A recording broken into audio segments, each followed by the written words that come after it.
Oh, we're up.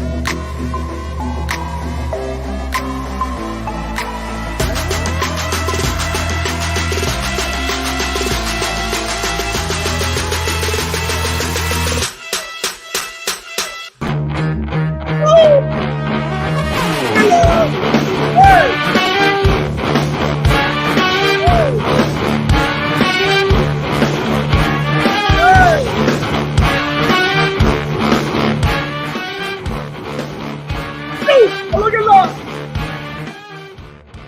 What anyway, show? I got it right. Michael! Jack! Welcome to the show, Mike D. How are you doing, brother? I'm doing great. Jack. We're doing well down here in Florida. How's it up there?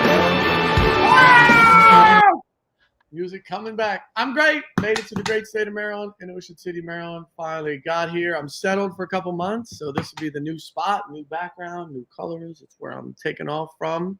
How is life in Florida? Good? I just thought when the music popped back on, I thought maybe that was what they mean by revival music. It just comes back. It does. That's just a bad producer trying to produce, hit it. So still don't know all the buttons yet. So it's funny how there's big things. There's always something big to talk about in the world.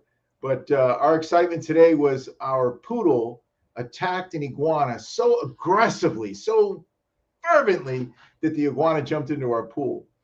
And so get it out.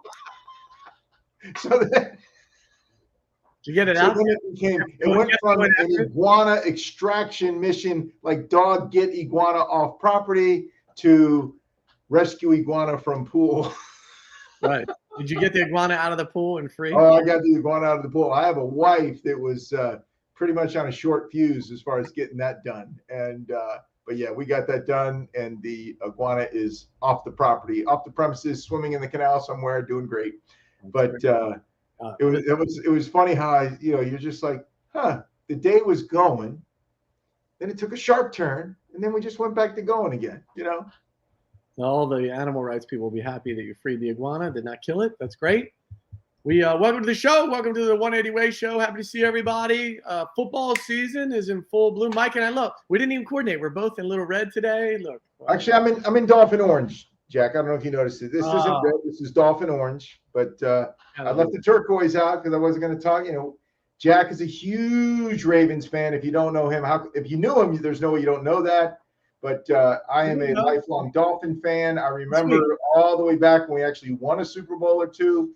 And I remember back to when we lost a few Super Bowls, and been around a long time. And I've been through a couple years where it was really, really hard to be a Dolphin fan. One of those years, we almost went winless. But thank God for the Baltimore Ravens. And so I was at that game. I was in Miami. I was at that game. It's fine. You can have that. I'll take my 2 Super Bowls, and then we'll find out this week. Ravens. That's right. Dolphins in Baltimore this weekend. Next week, other person has to wear the other team's thing. We'll do that later. But welcome to the show. We are always so thankful to have, before we jump into our topic today, happy to sponsor the show. So thankful for their sponsorship this year. And if you're unaware, i.help aggregates everything you do online into one spot. So whatever you use for web conferencing, they will integrate to that. Whatever you use for your online scheduling, you can share that online if you want to. They'll aggregate all of your social media stuff, all the different platforms you're on, your company website, if you have a personal website, podcast, all that stuff, they'll aggregate for you. And believe it or not, they'll actually do, as you see on the screen, they can aggregate your calls, your emails, messages out of one platform, do your electronic payments. Amazing. And that thing, I always love the share large files, because we've all had that. We've all sent like a big presentation or a big file, and then your email carrier goes, this is too large. You have to save it. So they'll actually help you transport all your large files. And so amazing. $5 a month, I believe. Amazing platform, i.help. Go get your i.help account. You can customize it to any URL you want, anywhere you'd be. So go get your i.help account. We appreciate them sponsoring the show. Amazing platform. Everyone 5 years from now will have an i.help account and use it as part of their normal business thing. You could say you heard it here first. Part of our cutting edge part of the show you get for watching. We make you aware of the best stuff that's out there. See, no charge. We do live at the razor's edge, Jack. Right, no charge for that. No charge for that. Today's topic, we're going to be like, who speaks into your life? And so if you follow the show, the 180 Way Show, and our theory of the 180 way name really comes from doing things opposite. The 180 way, doing a life intervention is, hey, most of the advice you get in your life is bad. We get when we're young. And so one of those things, we talked about a couple weeks ago is like, hey, don't ever talk about money or politics or religion. That's one of the worst piece of advice you could ever get. And then this one today is another big one, which is this whole line. I think I have a graphic for it, right? This whole, don't let anyone tell you what to do, right? What you can do and can't do. That piece of advice that, again, always comes, by the way, from very well-meaning, good-willed people. God bless their soul. But that piece of advice right there, don't let someone tell you what to do, what you can't do, is one of the worst pieces of advice you can get. Jack, you make me think. What you were saying. I was like, there's a word for that: discernment, right? We can't just turn on these euphemisms or these cliches. They're accurate. There's a lot of accuracy in them. That's why they're still around. But you've got to discern what you're hearing, and you've got to make some decisions about, is what I'm hearing helping me get to where I want to go, or is it holding me back from where I want to get to go, or am I stuck?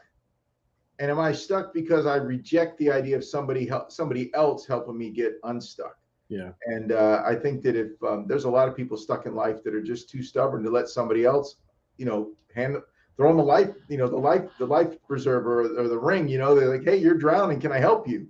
No, I'll be good. I'm fine. No.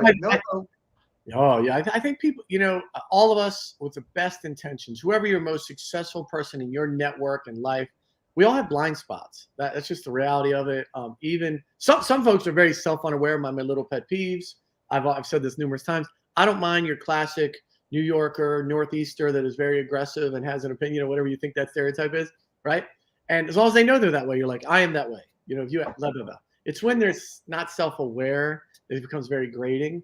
And so I think even the person that's very introspective, trying to get there, you consider your most self-aware person that's around you, they still have blind spots. We're just things that we, for whatever reason, God implanted us. We're just blind to things that happen, how we are, some, what do you call that, tics that we have, just some things set us off.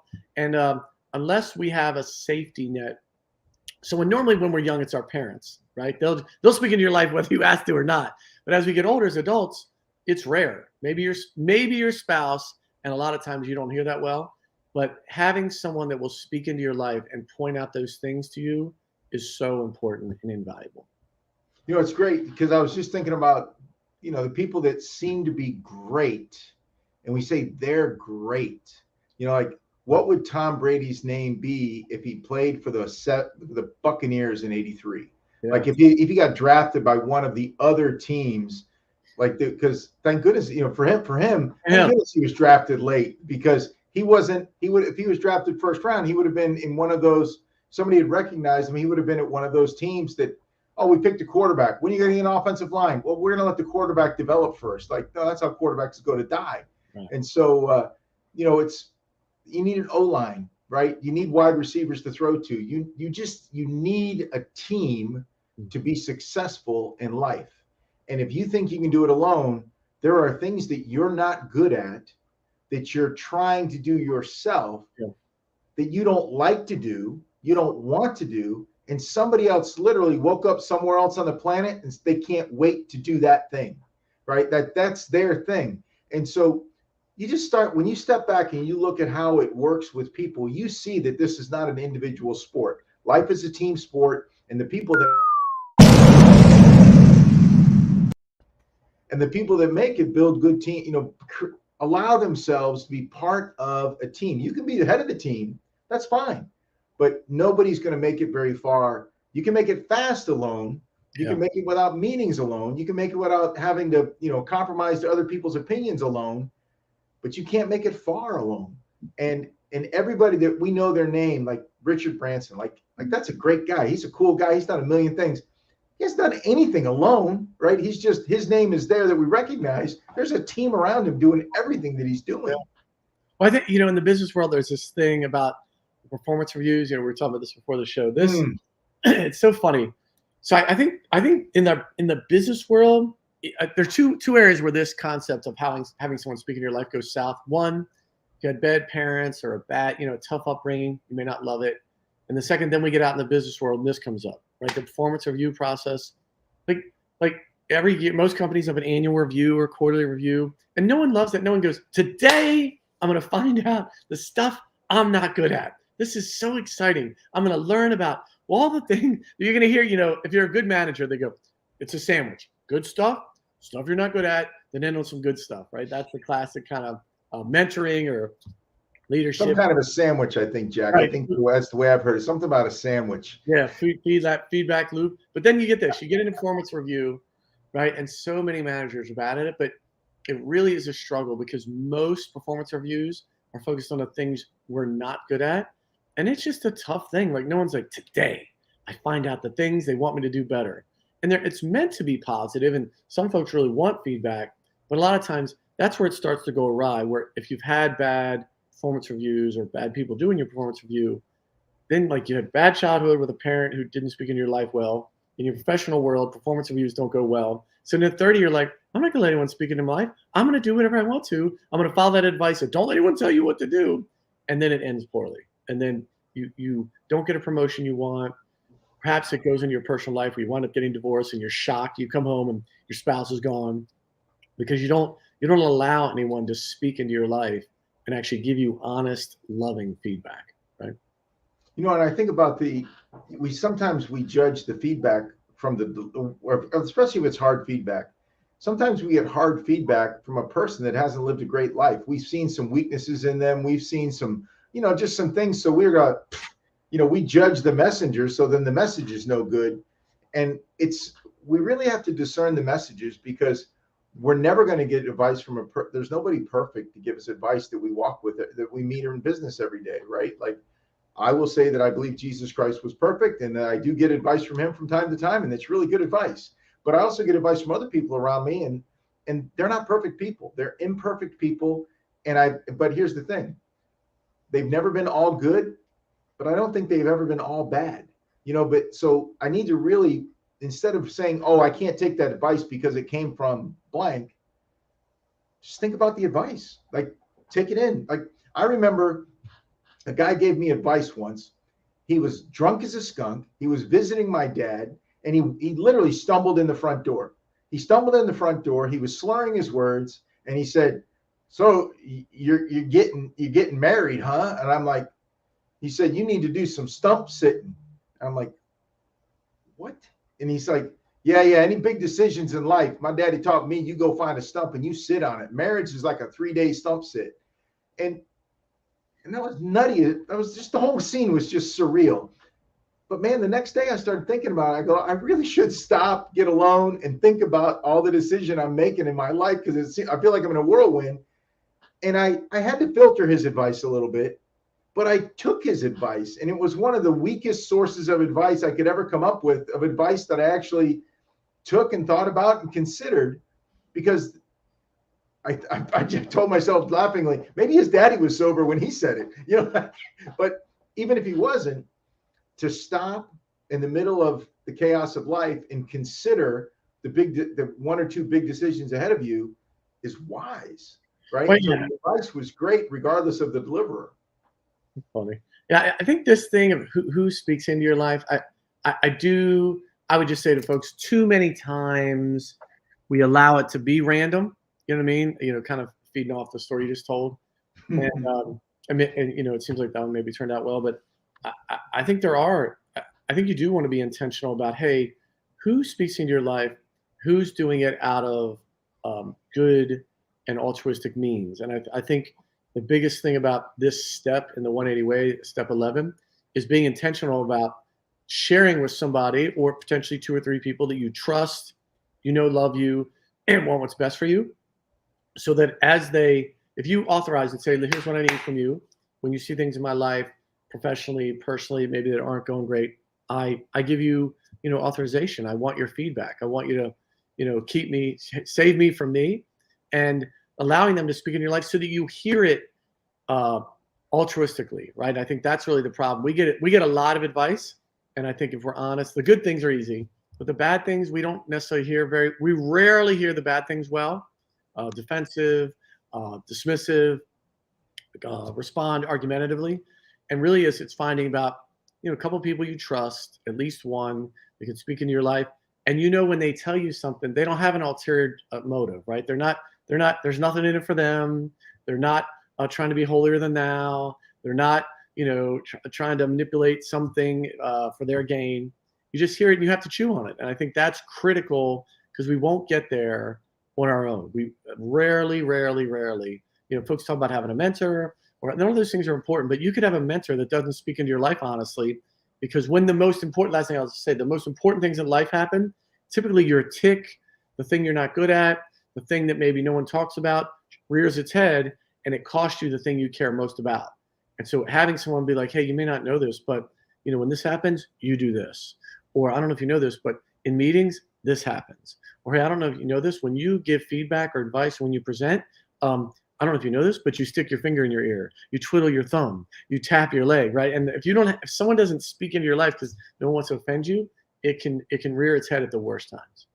It's funny, Jack, you just said that. I kept doing this because I was having lunch with a fella, and I just because we were having a conversation. Every time there was food in my mouth, he looked at me and he said, Mike, you got a lot of promise. You got a lot of energy, and you say some pretty smart things sometimes. You got to stop covering your mouth. It just takes away from everything you're doing. And I was like, I can't even tell you the guy's name. I don't even remember his name. Like, it was just, but you remind me of Napoleon Hill.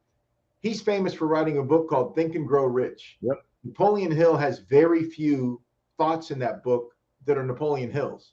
Napoleon Hill went and met with the richest, most successful people in America at the time, the barons of the industrial age, the ones that made it, the Vanderbilts, the Rockefellers. He went and met all of them. He talked to all of them, and he said, my boss, or the guy that gave me this idea, Andrew Carnegie, the guy that's one of the great steel magnates of America, he said I should go meet all of you and ask you, what's your secret? And then I should compile all of your secrets into a book. And at the end of the day, he had a book called Think and Grow Rich. But one of the famous concepts that came out of Think and Grow Rich is the mastermind. And that's talked about all the time on social media. Come join the mastermind. I got a mastermind. Come join the mastermind.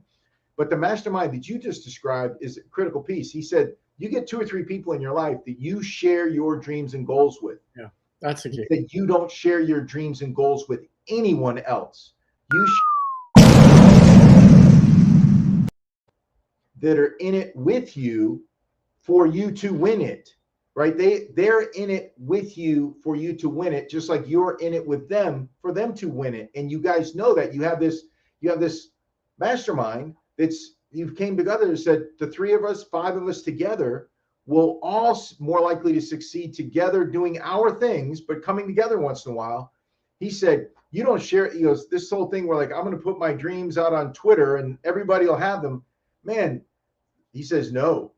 He says, the people in your mastermind, they know your dreams and they know your goals because you can trust them and they've got your best interest and they're going to tell you, you already trust them enough to show your blind spots. But he says, don't share that with anybody outside your mastermind because all they're going to do is throw darts, right? They're not going to lift you up. They're just going to throw the darts. Oh, you're mute, Jack. Yeah, sorry. I was coughing. The masterminds today we see online really are all paid. You got to remember that. You got to have a little cynicism. Like people are like, or master class now, they're all, they want the money part of it. But this really is about folks who near and dear to you trust. And I have this one example I'd love to talk about. So Barry Bonds, right? If not the greatest hitter, one of the greatest hitters in baseball, right? And this applies, athlete thing is so easy. We're like amazing player, steroids or not, right? Just very talented. You could take steroids all day. If you're not a great hitter, it doesn't help. But certainly there seemed to be had some steroid assistance. But, as he got late in his career, he was great. But late in his career, he's like, yeah, I may not be able to play the field. He could have went to the American League and played another 3 to 5 years. But he was such a jerk. When he was good, no one wanted him, right? And it's that thing. It's that concept of like, he was so good, but he didn't have anyone around him to help soften him And we can be like that too. When you're up and coming, you're having great success. You're like, I don't even want to speak in my life. I'm crushing it, right? And I'm sure Barry Bonds felt that way. He's like, oh, I have the home run record. I'm making the most money. I'm on TV every night. And then inevitably, no one's on top forever. Nobody. And when it inverts a little, or when you need help, or when things happen, when you don't have everyone to speak in your life, when you just isolate and think you have all the answers, when your time comes, because it comes for everybody, you're left holding the bag. And Barry Bonds, again, a guy who could have played literally at least another 2 to 5 years, they were like, I don't want any part of this dude, right? And he was literally cut out of baseball so quickly the minute he couldn't play the field. And it just stinks because no one got to him. No one helped him. No one refined him in a way that landed anyway. Maybe some people tried. But it's just one of those things where, like, through life, whether you're having great success or whatever, if you don't have people that will give you feedback, help mold you, help you see your weaknesses, it's going to go bad. It is. That's just the route. It's amazing that, Jack, it reminds me of there's something that somebody spoke into my life, said, my first management job, supervisor, not manager. I was called a supervisor. The manager was above me. But as a supervisor, they said, be careful now that you're on the ladder. Be careful as you climb the ladder, how you treat people on the way up. Yeah, I know. Because on the way down, and I'm like, what do you mean on the way down? I'm an up kind of guy. Like, no. There will come a time where you fall off the ladder. You will. Everybody does. Steve Jobs got fired in his career. Like, it happened. Oh, yeah. He got fired from his own creation. And so it happens to anybody. And how far you fall or how much of the thud you make is based upon how you treated the people on the way up. Somebody could have caught you while you were sliding down the ladder if you treated them well on your way up. And it's amazing how many people have, when I found myself down in a season of my life, that the people that have just helped me just get back up. And almost, I would say the times I've fallen off the ladder, I'm pretty close to bouncing up, as opposed to just a great crash and a thud and laying there with a broken body. Like, people have helped, and people have helped me bounce. It's been such a big help in my life. There's this quote where Mike and I were talking beforehand. If you're not into wrestling or entertainment, right? John Cena, a superstar in the WWE, had this quote. What is this now? About a year and a half ago, right? It's like, run towards the truth, not from it. Especially when it's the hardest to hear. It could be just the thing that hurts that helps the most. And that's really what this concept is. Again, none of us love in the performance review world hearing things, right? And I don't want to focus on the negative, because folks can tell you good things too. You want to hear that. You need, hey, not everything we do is bad, right? But it's easy to hear the good things. It's this concept of, hey, here's some things about you, your life, decisions you're making that are hard to deliver. And the reality is, if you do not empower someone to speak into your life, if you don't, with great faith intentionally tell them so, most people will run. Even your best friends will be like, I don't want to tell them that. Right? I don't want to tell them they have stinky breath. The way they live is bad. This thing is not good. Like, people don't want to get embroiled a lot of times in your conflict, in your stuff. They have their own stuff. Like, what's our pastor, Mike and I, the same pastor for a long time. It's like you wouldn't care what people thought about you if you knew how little they thought about you, right? We have this thing like, people are thinking about me. They're not. They're thinking about you when you're around a couple minutes, and as soon as you get the phone, they're back to them, unless you drop the bomb on them, right? Just hung up. 5 minutes later, they're like, what are we watching? What are we having for dinner? You're out of their mind. And so the ability to literally authorize someone to speak to you and say the hard things could be the thing that changes your life, the projection of your life, the projectile you're on. And so just encourage you, this point of intentionally picking out people have your best will, your best future in mind, and telling them directly, not inferred, hey, I need you to put the guardrails up, the term Mike uses, in my life, and tell me when I need to hear things. You got to do it. Jack, it's so interesting what you just said about how that you've got to hear them, you've got to allow them to speak. And it's, do you know that some of the most catastrophic airline crashes where 300, 400 people died, everyone died on the plane, happened because it was implied, because of the cultural established standards inside the cockpit. The second in command their culture said, you can't just tell the pilot he's about to kill us all. You have to imply it. You have to speak subserviently. You have to, and these people had to take anti-culture classes as a result. The Korean Airlines was the first one to do it. They're one of the safest airlines in the air now because they took classes and said, if you see something wrong, you have to, this is how you say it directly to the pilot. Yeah. Tell him specifically, we're about to hit the mountain. Yeah. And I mentioned a couple months ago, I went to the NSA show, right? National Speakers Association. So one of the best presentations with the guy from NASA. So that NASA's had 3 major accidents where astronauts have died. And so they connected them. They created literally a huge committee, a focus group committee. And that was, in his presentation, he went through, it was very moving, but it was in that. Every crash, they knew the exact reason, the tech people knew, and it was the peer pressure, the culture of, we got to launch. We haven't launched in 6 months. And they were like, I know, but the O-rings but the heat shields, they knew they were flawed. And it was the culture of, we got to go, and the pressure of that. And so they did the same thing. It was a reprogramming of the culture, which you see right now when NASA had that, SpaceX had that rockets that's been canceled now like 6 times. That's what they do. They're like, everyone has the ability to cancel it. And so if you feel like it's not, but in the old days, it was the peer pressure of management going, please be quiet. We got to launch. President said so, you know what I mean? And they knew the saddest part about all the NASA incidents, they're sad in general, but they knew in advance that the tech people, when they took off, knew this is an issue, and they did it anyway. You know, it's amazing. I was saying culturally, one of the accidents was in the United States in DC when the Air Florida plane left Reagan Airport and flew literally off the runway and into the Potomac, and it was freezing water, icy.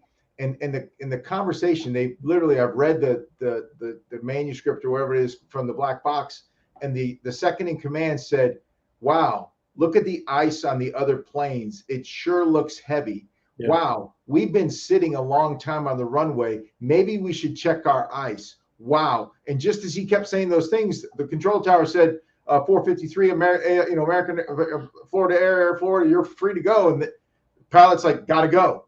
He's like, wow, this probably isn't going to end well. Yeah. And the next thing you know is blank. It literally 3 seconds later submerged in the Potomac. And it was just, you hear these things now. And listen, we're talking about plane crashes, but listen, a lot of people we know are living in train wrecks, right? We call their lives, that guy's a train wreck. That guy's living a train wreck. And listen, we've got to allow other people to communicate clearly into our lives the truth about where we're headed. Because don't believe this lie. Hey, Mike, where's this headed? Oh, it's not headed anywhere. It's always headed somewhere. And this quote is dangerous and incredibly helpful, right? That we want someone to tell us to take, like our chief want in life is somebody who will make us do what we can. But then we're not going to listen to them, right? We want this person that's going to make us do our best, right? Make us achieve what we're capable of achieving.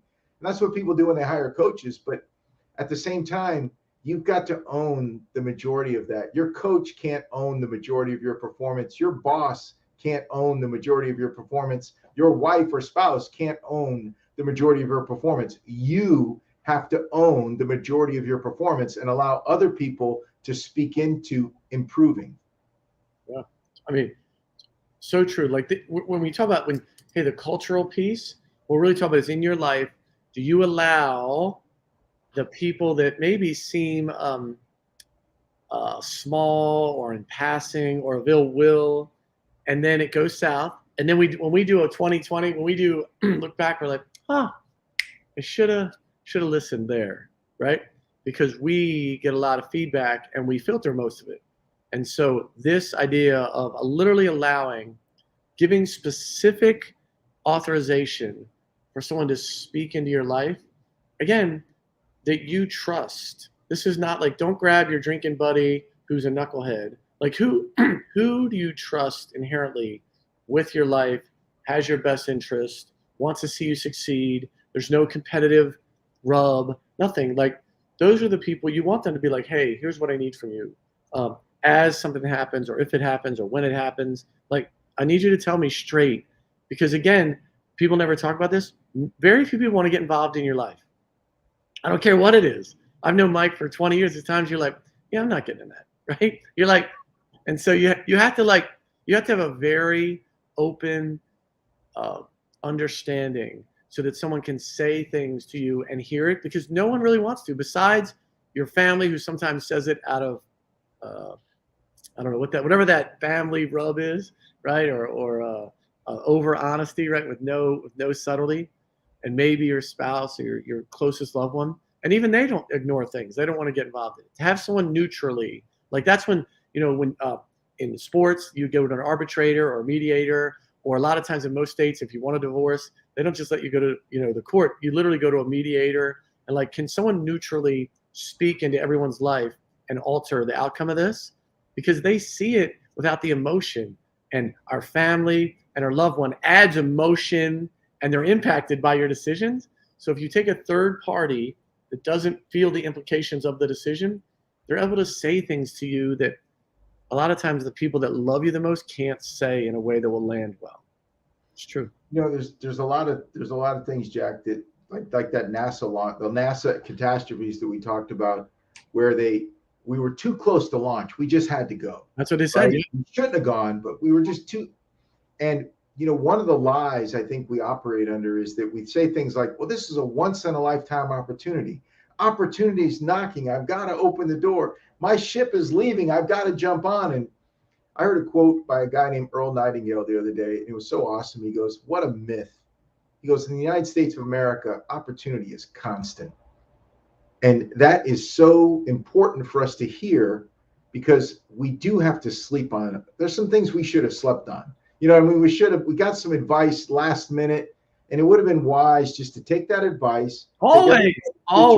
Right. And just sleep on it. Sleep one more night on it. Let it all gel with the new advice or the new input, or the O-rings are broken, right? Like just let's sleep on the O-rings one more night before we launch. And man, what a difference it would make if you stopped believing the lie that if you don't do this, your whole life's going to fall apart. I've got a multitude of things in my rearview mirror that I could have done and didn't do. Might have, would have, could have, should have. But I also got a multitude of things that I got a chance to do, and they were great. And so I could have never done all of them. And I'm happy with the ones I did. And more opportunity came after all the ones that I didn't. More opportunity always came. Two of us have background in sales, and in the sales world, that can be really daunting. If you're on the sales side, we put some bogeys out there, or specials, or all these things to have people make decisions. I'll just say on the other side, I agree with Mike. Like, if you get that, the best thing always is to wait a day, right? If there's any pressure, if you feel time pressure, if a thing expires, you're like, it's not for me, right? It's just never good if you're not completely aligned. Just encourage you to always. It always looks different the next day. It always does. In sports, they're great at, like, the time's running out, it's the last inning or the last minute. And you see what people do under the fierceness of time pressures with hundreds of millions of people watching, and it's interesting, because then we're like, wow, what an amazing effort, or, ooh, it didn't go well under all the pressure. Same thing in our life. Like, when you have a deadline, you have some time pressure, it's always better just be like, okay, well, if it's really meant to be, it'll be here tomorrow morning. You know what I mean? Like, that whole pressure and negotiation, it's one of the things they always use, of time. And the reality is, there's always 99.99% of the time, there's always more time, right? The pressure we put is internal in our own mind, or we let the environment put undue pressure on us, which is not true. Hey, I know Mike sent me this. I loved it. It was like all these, when you talk about people speaking into your life, this is an array. So, Mike, I'll let you do this. I love this slide. Well, I saw this quote, voices influence choices. And it was in my devotional yesterday. I'm like, wow, that's right on for what we're talking about tomorrow. And voices influence choices, and choices have consequences, right? And positive and negative. Choices have outcomes. And so, we see an older gentleman celebrating or speaking into a younger gentleman. We see parents speaking into a child. We see a podcaster that may or may not be qualified to speak into my life, like Jack and me. Like, listen, you need to discern what we're saying. You can't just take it at face value. You've got to think about it. You've got to discern. And then there's the one where it's a little blurry. I love it. I love it. The people are blurry. I love that image. Drink is clear, right? It's how it is. Everything's a little blurry and the drinks are still flowing. Let me take some advice now. And so the the singers in our life, I think everybody's had a critical choice that was influenced by lyrics of some wrong song. And so we gotta be careful. And then the one in the bottom right is media in general, but the news, so much information is being flooded into the world. Yep. But it's a narrative with a purpose, and the general focus of that purpose from the media in general, this is a great generalization, is not to make you better, it's not to make you more successful, and it's not to make you happier. It's to make you angry and fearful. That's the design of the narratives that come from the media, because that's what makes you more likely to stay tuned. That's more likely to watch their ads, which is how they stay on the air. And so just be discerning about the voices you allow into your life, because the voices you allow in have influence whether you want it or not. Once they're in, they're in. And so the only way to have them have no effect on you is that they don't get in. And so you have to really be careful about, garbage in, garbage out, right? You are what you eat, you are what you hear, you are what you see. And you are what you read, We talk a lot about in the 180 way, like there's no, we live in a McDonald's culture. We want the seminar, the book, the one day class, the master class to fix us. And the reality is it doesn't work that way. Like none of that stuff truly works. 1 in 100 it does. So let's just always say that. 1 out of 100, right? The rules don't apply. One person goes to a class, the real estate seminar, and becomes a multimillionaire there. Yep, that does happen. They go get their testimonial. They repeat it 1,000 times, say it. But the other 99 people don't. They buy all the books. They go to the seminar. They go home, back to their life, and nothing happens, right? Or the seminar doesn't move them. They're motivated for 2 days, then it's over. People join the gym every January, and by March, the gym's empty again. And it is like, do you have you built a foundation for this one, for step 11, of people you've authorized to speak in your life for the long term? Because none of it, it's not a tomorrow thing. It's not rarely one piece of advice change your life so much. It is like, hey, the tugboat, right? That's really the image for it. It's like just the nudging, hey, here, because none of us take all of it, right? It's like just nudge, come back in, nudge over here, keep you on the road. And you hope if you're nudged, 50 times, then you get there and you're like, and then you look back and like, oh, that person, yeah, that thing, And so you can have, by the way, as Mike said, you can have a podcast you love. I love the David Goggins book. Very changing to me from I stretched this morning. Thank you, David Goggins. What's that? I stretched this morning. I would never be stretching if it wasn't for David Goggins. Hey man, there's just, his Can't Hurt Me book it's just like, hey, I love like Lamar Jackson shirt, nobody cares, work harder, right? We all have a thing. And so Goggins is like, yeah, we all got something. And so what are you going to do about it, right? But it's having, again, in this step 11, someone that speaks into your life on a regular basis so that as they nudge you, you get to your goal and where you want to be. Jack, I think it's good for us to share with them that, with our audience, that I decided 4 years ago I needed a mentor in my life, somebody that was speaking down into my life, right? That I recognized them for their character and who they were, and I wanted them to speak from where they were, I think, down into my life. And I have breakfast with him every 2 weeks.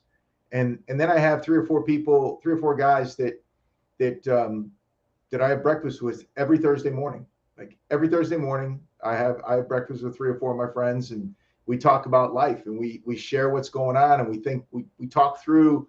And if there's a big issue, thank goodness there's not always a big issue, but sometimes there is. And we're the 3 or 4 guys that are going to talk through that. And Jack used to be part of that breakfast. He moved. And so now I have a Friday morning Zoom call with some other guys that used to have breakfast with me and they moved. And it's just so important that you're intentional. None of that happens by accident. Key, right? I send out a reminder the night before. I'm 15 years into the Thursday morning breakfast. Every week. If I don't send out the reminder on Wednesday night, it's going to affect attendance. And so it's just so funny that you've got to be deliberate, you've got to be consistent, and you've got to be on purpose. And and it's worth it. I just want to say that sharing life at not the next level, over 15 years, I'm 3 levels higher than any relationship I ever had before that. Before I spent intimate time 1 hour to 2 hours every week over a meal. That's life changing. That's life changing for me, and it's life changing for everyone at the table. Yeah, and I think folks can have. You may have a group like that in your personal life and professionally, but there's nothing. Literally, again, I just want to repeat: there's no 2 worst pieces of advice. Let me go back. Hey, don't speak about money, politics, and religion, and don't let anyone tell you what to do or what you can do. Like that's said out of like, don't let anyone tell you can't be president or can't do this. But that's not how people hear it. People hear like, I'm not listening to anybody. I can do it, right? And it's this. It's like, hey, who do you allow to intentionally speak into your life? And I want to say too, if you have that person around you that's full of opinions and tells everybody what to do, you just let that go in one ear and out the other, right? You don't have to be like, shut your mouth, right? It's like, hey, but step 11 in the 180 way is, hey, who do you allow? Who speaks into your life intentionally that you know love, trust, cares about you? And the key part, because if you're not going to action it, that you hear it altruistically. I just want to you hear it with no agenda. You don't push back. You don't like, that's crap. F you. I don't believe you. Or, you just hear it. Maybe you don't always agree. But you're like, cool, appreciate that. And you chew on it, knowing it was given to you in the most loving way. And if you don't have that, you're going to struggle. That's just the reality of it. The whole, don't let anyone tell you what you can do anything. Well, okay. Well, good luck with that. And that you'll, as Mike just said, we all get to the valley and you can stay there and squander, because then you're looking around and going, why does anyone care? Because you didn't allow them.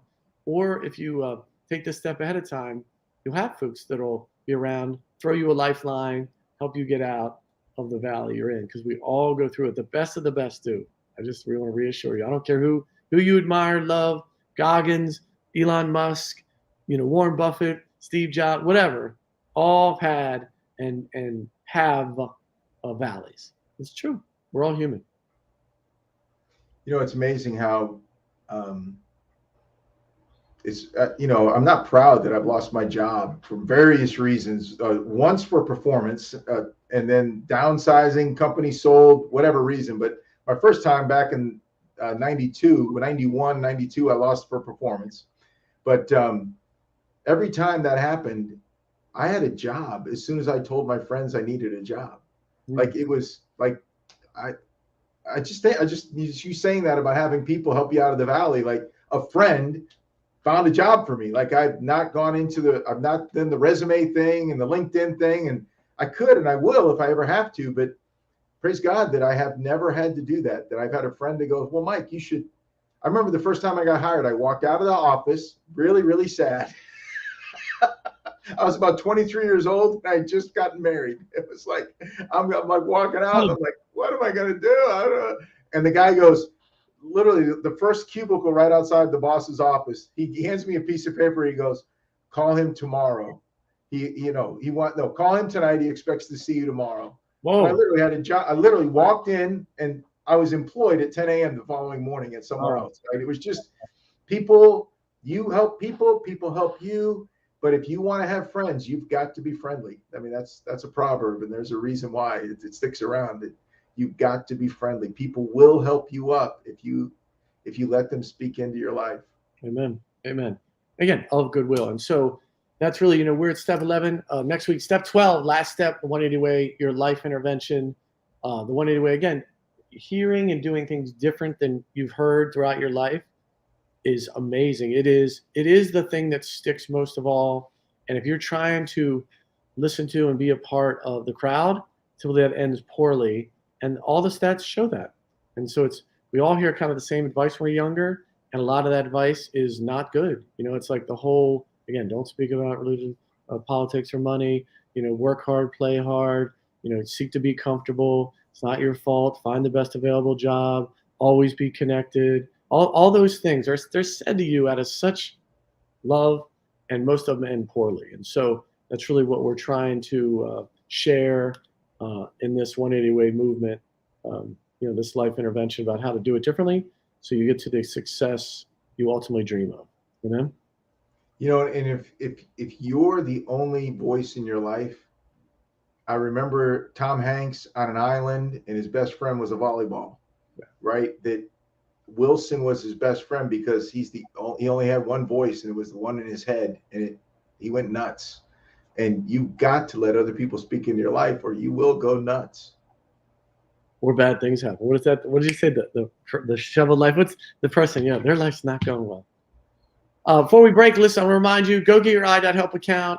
Love i.help. Amazing. Aggregates all of your stuff online. So go get your i.help account, $5 a month.